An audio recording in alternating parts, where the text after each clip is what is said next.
This video goes out to everyone who wants to see more Open G lessons on this channel. Please leave a comment if you do so, or you can actually support me on Patreon, and that would be a bigger help for me to keep this channel rolling.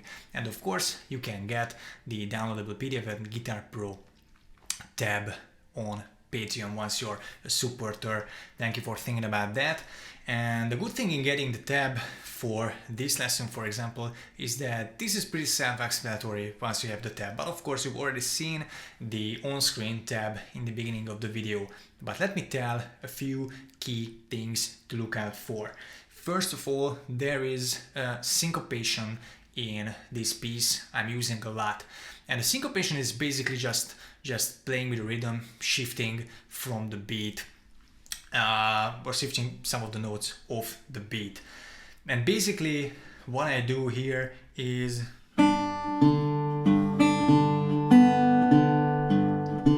so you might have noticed that I'm not always playing the melody note on one of the bass notes. So this is the downbeat, this is the upbeat, up, down, up. And I insert a melody note, an open first string in between the two.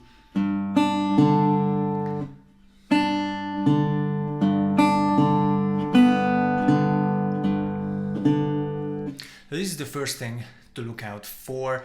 Try to get comfortable with this. It's not that hard, only if you do it for the first time. It might be a bit confusing at first. And then the other thing is playing a pull-off while picking a bass note, but not picking the note that you're pulling off to. So right there in the end, you might have noticed that when I pulled off to the open D string, I picked with my thumb the fourth D string.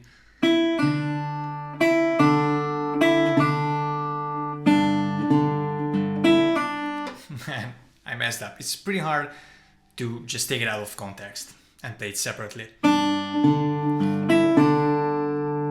So that's basically it. Here's a syncopation. You hit the G string, syncopate in the second fret on the first string, and on the downbeat of your thumb D, you're actually pulling off. Yeah, that's it.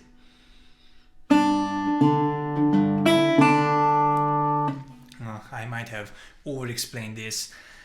I hope you get this with the tab or with my demonstration. This is the second thing to look out for.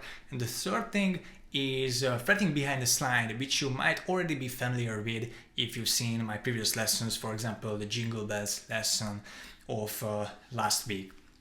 Now basically, there's two types of fretting behind the slide I'm doing. And the first one is just plainly fretting behind the slide, but I come up to the C chord. I'm playing,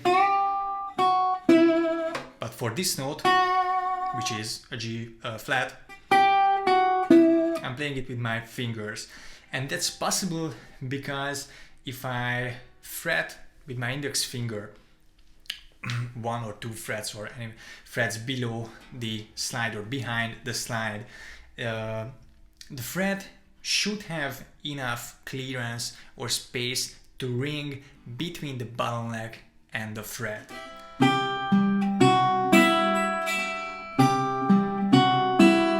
It's important to not really move the slide anyway, because or in any direction, because you want the other string, the second string, to still be fretted with the slide.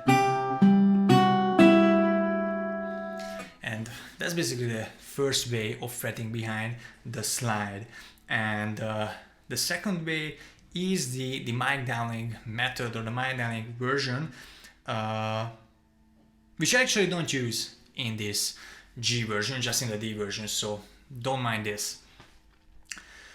But what's happening, and because in Open D I'm using the other push-up technique, but right here I can't do that because I'm playing the melody on the first and second strings, whereas in Open D I play it on the second and the third string. So, but yeah, that's not necessarily important. The thing is, when you come up here, you have to play an A, then an A7. And there's two ways to playing this. In open G, usually people do A,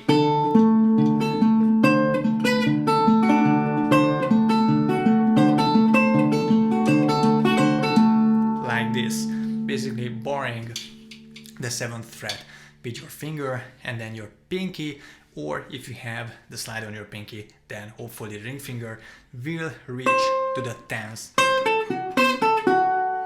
But that's not what I'm doing here, because I want to play it with the slide. So given that we're on the D chord, if I said A, it was because I was thinking in terms of open D, but we're in open G now, so the 5 chord is D. So when we come up to this D chord, we can actually use the 6th string, which is D, and the 4th string, that's a D as well as a bass note. So I start out with picking the D on the A string,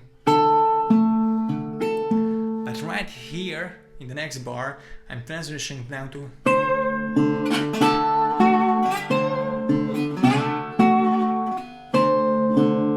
this measure.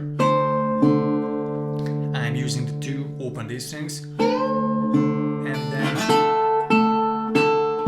I'm coming back to the 7th fret. Or wait.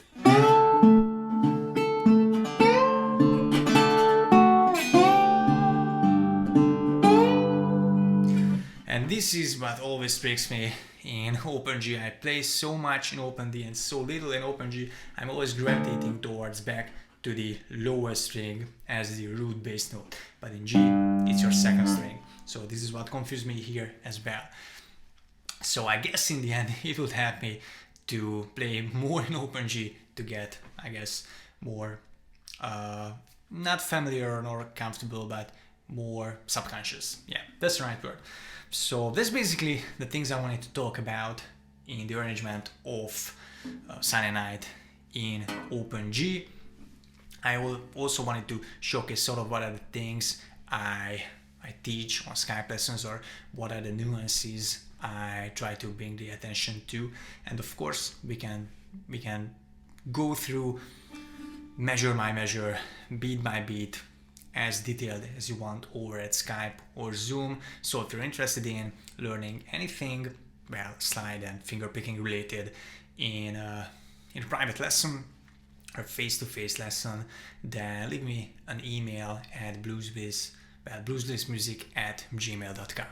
So thank you for watching, and once again, let me know if you want to see more open G stuff on this channel.